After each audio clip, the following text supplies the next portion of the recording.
Assalamu alaikum everyone. So in today's lecture we will be discussing about the neural development. Okay, and this is the first lecture of the nervous system. So इसमें हम पढ़ेंगे neural development. इसके लिए सबसे पहले I want to give you a basic idea that what exactly happens. As we all know कि हमारे पास 3 layers होती हैं. First is the ectoderm, the other is the mesoderm, and ये क्या है, ये साथ हमारे पास नोटोकोड होती है. उसके बाद हमारे पास होती है endoderm. Okay, now what exactly happens. ये जो नोटोकोड होती है ना, दिस इज द नोटोकोड. ये मैसेज सेंड करती है एक्टोडर्म को कि एक्टोडर्म जो है वो अपना कुछ जो पार्ट है वो उसमें क्या बनाने में रोल प्ले करे, वो बनाए न्यूरो एक्टोडर्म. होता क्या है कि हमें पता है कि जो एक्टोडर्म होती है ना, ये एक्टोडर्म है. ओके, एक्टोडर्म जो है वो इसने सिर्फ नर्वस सिस्टम तो नहीं ना बनाना, इसने स्किन भी बनानी होती है, उसने और भी कंपोनेंट्स बनाने होते हैं बॉडी के. अब नोटोकोड एक्टोडर्म को मैसेज सिग्नल्स भेजती है कि वो किस में कन्वर्ट हो जाए, वो कन्वर्ट हो जाए न्यूरो एक्टोडर्म के अंदर. ओके, सो एक्टोडर्म का जो कुछ हिस्सा होता है ना वो कन्वर्ट हो जाता है into the neuro ectoderm. Okay, this is the neuro ectoderm. अब फर्दर क्या होगा, ये जो न्यूरोएक्टोडर्म होगी ना, अब ये कन्वर्ट हो जाएगी further into the neural plate. ये बनाएगी न्यूरल प्लेट.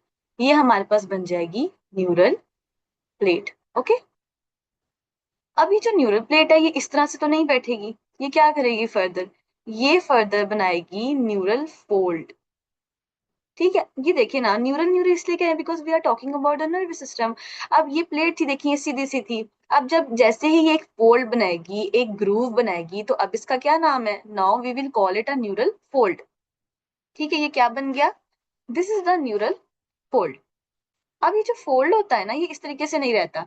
अब ये जो फोल्ड है ये पिंच हो जाएगा, ये अपनी जो प्लेट है उससे इलेदा हो जाएगा. ओके, इलेदा हो जाएगा. अब क्या होगा, कुछ जो सेल्स होंगी ना वो न्यूरल ट्यूब बना लेंगी, और जो कुछ सेल्स होंगी ना वो क्या करेंगे, वो इस तरह साइड पे इकट्ठे जमा हो जाएंगे. मींस कि वो कहेंगे कि भाई हमने न्यूरल प्लेट में नहीं शामिल होना, तो वो साइड पे रह जाएंगे. ओके, ये साइड पे कुछ सेल्स रह जाएंगे कि ये सेल्स मैंने बनाए हैं, ठीक है, आप इसको सेल्स समझ लें. ओके, और ये हमारे पास जो एक्टोडर्म है, ये वाली जो रह जाएगी, थोड़ी सी एक्टोडर्म रह जाएगी. ठीक है, this is the remnant. Okay, this is the remnant, मतलब लेफ्ट ओवर है, ये लेफ्ट ओवर है जो रह गया. एंड ये क्या है, neural plate, sorry neural tube. And ये क्या है, neural crest cells. These are the, what are these are the neural crest sales.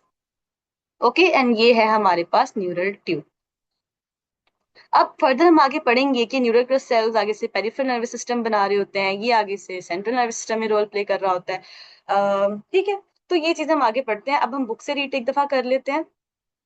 तो इससे आपको आई गेस बेसिक आइडिया हो गया है कि क्या चीज हो रही होती है. अब हमारे लिए ये चीज इजी रहेगी जब हम इसको पढ़ेंगे तो. ओके,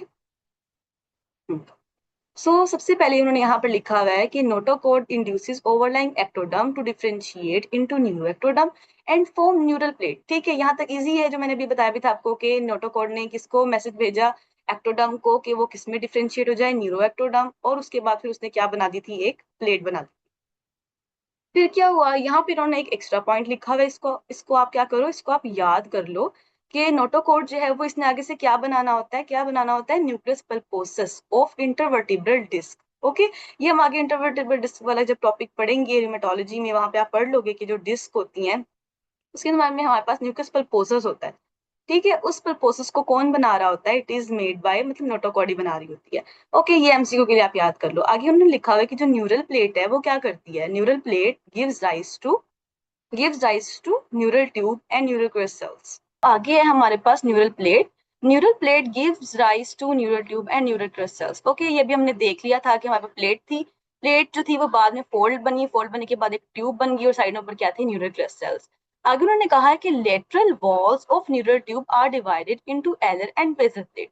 ये इस तरीके से कि अभी जो हम लोगों ने बनाई है ना न्यूरल ट्यूब, वहां पर न्यूरल ट्यूब बनाई थी हमने, जो हमने न्यूरल ट्यूब बनाई थी ना, न्यूरल ट्यूब, उन्होंने कहा है कि जो इसकी वॉल्स है ना, lateral walls of neural tube, वो दो प्लेट्स में डिवाइड हो जाएंगी. कौन कौन सी, alar plate and basal plates. Okay, so हम इसको देख लेते हैं कि दो, लेटरल मींस के lateral, these are the lateral walls, one is this and the other is this. So एक जो वॉल होगी ना वो कन्वर्ट हो जाएगी इनटू एलर प्लेट के अंदर, ओके, और दूसरी कन्वर्ट हो जाएगी इनटू द बेजल प्लेट। अब आपने इसमें से याद क्या रखना है, ये देखिए जो एलर प्लेट है ना, आपने ये याद रखना है कि एलर प्लेट क्या बनाती है और डोर्सल प्लेट क्या बनाती है। जो एलर प्लेट होती है ना, हम ये बनाती है हमारी स्पाइनल कॉर्ड का, ये देखिए ये हमारे पास स्पाइनल कॉर्ड होती है। स्पाइनल कॉर्ड के हमने पढ़ा था हॉर्न्स होते हैं, एंटीरियर हॉर्न और पोस्टीरियर हॉर्न। मीन्स के हमने पढ़ा था इस तरीके से स्पाइनल कॉर्ड होती है और ये उसके हॉर्न्स होते हैं। अब जो आगे वाला हॉर्न होता है ना, जिसको हम लोग डोर्सल हॉर्न भी कहते हैं या फिर एंटीरियर पोस्टीरियर हॉर्न कहते हैं, और ये पीछे वाला हमारे पास ये होता है, ओके। See this. अब उन्होंने कहा है कि जो एलर प्लेट है ना, ये क्या बनाती है, ये बनाती है, एलर प्लेट बनाती है dorsal horn of what, of spinal cord. ये मैंने स्पाइनल कॉर्ड बनाई है, ओके। और जो बेसल प्लेट है ये क्या बनाती है, ventral, ventral horn of spinal cord, okay. This is the V. So this is the dorsal and this is the ventral. Alar dorsal को बनाता है तो आप इस तरीके से याद कर लो, ए डी। एलर, एलर डोर्सल हॉर्न को बनाता है, एंड जो बी है वो किसको बनाता है, बेसल बनाता है, बी वी, वेंट्रल को बनाता है, ओके। अब आगे जो उन्होंने यहाँ बात लिखी हुई है ना, दिस इज, ये सिर्फ उन्होंने बताया कि क्या चीज कौन इंड्यूस करवाता है। तो ये इंड्यूस करवाता है, जो एलर प्लेट है ये induce, it is induced by, कौन बनवाता है इसको, कौन सी प्रोटीन्स बनाती हैं, वो है बीएमपीज। और जो बेसल प्लेट है इसको कौन बनवाता है, इसको बनाता है सोनिक हेजहोंग जीन, ओके। सो इसको बनाता है सोनिक हेजहोंग और इसको बनाती हैं बोन मॉर्फोजेनेटिक प्रोटीन्स। अब यहाँ पर एक बात लिखी हुई है सेंसरी वाली और मोटर वाली, और वो बात यही लिखी हुई है कि जो हमारा डोर्सल हॉर्न होता है इसमें कौन सी इंफॉर्मेशन आती है, ऑफ कोर्स इसके अंदर इंफॉर्मेशन आती है सेंसरी। और जो वेंट्रल होता है उसमें कौन सी इंफॉर्मेशन आती है, उसमें आती है, उसमें से जा रही होती है ना हमारी बॉडी के पास, तो इसमें से निकलती है motor information. So this is it, ये बात सिर्फ बताई है, ओके, सिंपल। सो अब हम आगे की तरफ मूव करते हैं। आगे है हमारे पास next topic is regionalisation of neural tube. I hope कि यहाँ तक आपको समझ आ गई हो, ठीक है। यहाँ पे, अब यहाँ पर जो उन्होंने लिखा हुआ है ना, दिस इज ऑल अबाउट रट्टा, ठीक है। यहाँ पर उन्होंने यही बताया हुआ है कि न्यूरल ट्यूब से कौन कौन से कंपोनेंट्स आगे से डिराइव होते हैं। तो न्यूरल ट्यूब है, ये देखें, अब इसमें क्या होगी, स्वेलिंग सी हुई है न्यूरल, ये पूरी ट्यूब है, दरम्यान में कैविटी है और ये वॉल है। उन्होंने इसको डिवाइड कर दिया हिस्सों के अंदर, फॉर ब्रेन है, मिड ब्रेन है एंड हाइंड ब्रेन है। और साथ में नाम लिखे हुए हैं, प्रोजेंसेफिलोन, मीजेंसेफिलोन एंड रोम्बेनसेफिलोन।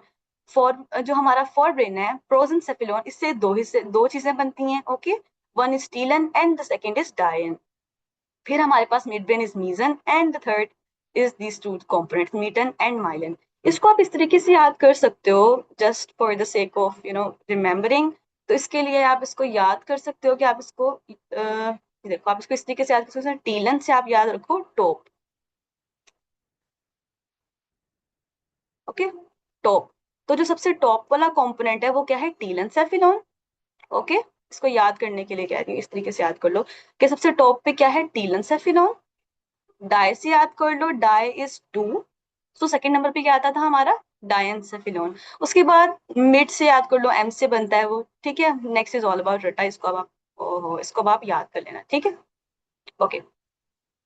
आगे देख लेते हैं हम। आगे उन्होंने हमारे पास बताया हुआ है ये कि मजीद इनसे कौन कौन से कंपोनेंट्स बन रहे होते हैं। So I guess it's all about learning, means not getting the concept. इसके अंदर कोई कॉन्सेप्ट नहीं है, ठीक है। तो आप सिर्फ इसको, वॉल्स को, इन सब चीजों को एक बार याद कर लो, पढ़ लो कि टीलेंसेफेलोन से क्या बनता है, सेरिबेलम हेमिस्फीयर, बेसल गैंग्लिया। डायंसेफेलोन से ये तीन चीजें बनती हैं, मिजन से मिड ब्रेन बनता है, और मिटन से पोन एंड सेरिबेलम, एंड माइलन से मिडुला, ठीक है।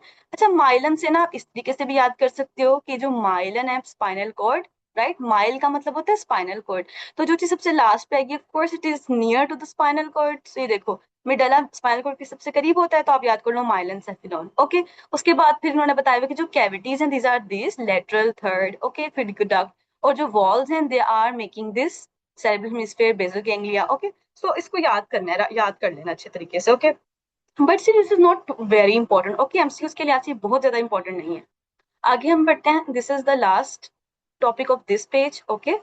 फर्स्ट पेज का ये आखिरी है, आगे लिखा, अब पढ़ते हैं इसको। Central and peripheral nervous system origins. अच्छा, अब यहाँ पे ये लिखा हुआ है कि क्या चीज किससे डेवलप होती है, ओके। कोई ऐसी वो चीज नहीं है, कोई मुश्किल वगैरह वाली बात नहीं है, सिर्फ ये बताया हुआ इन्होंने कि, एक मिनट, सबसे पहले आप ये देखो हमारे पास है क्या। इसको आप ये देख लो, हमारे पास ना ये तीन चीजें बताई हुई है, neural epithelial cells, neural crest and mesoderm. अब ये तीन चीजें, और अब हम लोग ये देखेंगे कि ये तीन चीजें क्या बना रही होती हैं। जो न्यूरल एपिथेलियल होता है ना, न्यूरो एपिथेलिया एपिथेलिया इन न्यूरोटिव, वो क्या बना रही होती है? वो ये बना रही होती है सीएनएस के न्यूरॉन्स बना रही होती है। सीएनएस में जो ग्लायल सेल्स होते हैं वो बना रही होती है। आगे हम पढ़ेंगे ग्लायल सेल्स के बारे में, ये क्या होते हैं, ठीक है। ये बना रही होती है, सिंपल, ये याद हो गया, ये दो चीजें बनाती है। आगे है न्यूरोट्रल सेल्स, ये क्या बना रहे होते हैं? ये बनाते हैं पेरिफेरल नर्वस सिस्टम के न्यूरॉन्स। ओके सिंपल, इसको याद कर ले। देखो ब्रैकेट में लिखे हुए कौन कौन से होते हैं, dorsal root ganglia, autonomic ganglia, okay, ये फिर इसके अंदर ये आ जाते हैं। फिर पेरिफेरल नर्वस सिस्टम के जो ग्लायल सेल्स हैं वो भी तो होते हैं ना, तो उनको कौन बनाता है? उनको भी न्यूरोट्रल सेल्स ही बनाएंगे। और आखिर में है एड्रिनल मेडुला, इसको भी कौन बनाता है? It is also originated by neural cells. आखिर में है मीजोडर्म। ओके, सो मीजोडर्म किसको बनाती है? It makes the microglia, microglia like macrophages. अच्छा, माइक्रोग्लिया भी हम आगे जाके पढ़ेंगे, बट माइक्रोग्लिया क्या चीज होती है? ये ना हमारे सीएनएस के अंदर माइक्रोफेजेस की तरह के स्पेशलाइज्ड सेल्स होते हैं, स्पेशलाइज्ड माइक्रोफेजेस उन्हें हम कहते हैं। और इन्हें सिर्फ क्योंकि ये सीएनएस के अंदर है तो इन्हें हम कहते हैं microglia, otherwise they function the same as macrophages did do in our, you know, where करते हैं, where do they work? Macrophages work in our body. So body के अंदर ही ओवरऑल जो सर्कुलेशन है उसके अंदर तो मैक्रोफेजेस कहते हैं हम उसको। लेकिन यही जो सेल्स हैं, द स्कैवेंजर सेल्स, जब ये सीएनएस के अंदर काम करते हैं ना तो इन्हें हम माइक्रोग्लिया कहते हैं। तो सिर्फ इनका जो फर्क है ना, वो सिर्फ नाम का फर्क है, दे फंक्शन इज सेम। ओके, सो ये तीन चीजें थी, याद हो गया? अच्छा, ये उन्होंने एम बताया हुआ कि आप इस तरह याद कर लो, मिजोरम एम से बनता है, सो माइक्रोग्लिया भी एम से बनता है, देखो मैक्रोफेजेस भी एम से बनता है। तो इस तरीके से आप इसको याद कर सकते हो, तो ये उसी टाइम ही याद हो जाता है जब when you read this. Okay, so we are done with this page. Okay, next हम आगे लेक्चर्स में कवर करेंगे इंशाल्लाह। टिल देन, अल्लाह हाफिज। Subscribe to my channel if you like this video.